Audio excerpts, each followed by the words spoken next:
Ang laki na niya. Adult na to. Ano? Aray ko, mangangagat. No, gagot. Lalakad dito.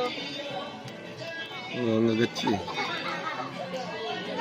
Dati na nahuli namin dito, ang dami. Isang planggana.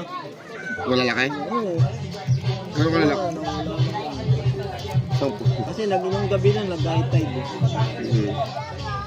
Nakita na Ganyan ka lalaki? ang dami dito sa puno at saka sa kawa. Ganito ka lalaki? Yung may camp, yung pwedeng mag-camping set, tas mo na pwede yung sasakyan. Parang ibang Mga agat to, no? Bababalo. Nangiipit to eh. Siyempre naninisip ito. Hindi nga, paipit mo nga yun sa'yo. Gag. Tanggal mo yung kaha niya. Yung sa ano. Ang pangit yan pag tinanggal sa Hindi nga, kaha. kung totoong lalaki kayo ni parang Nico, paipit mo yun sa'yo.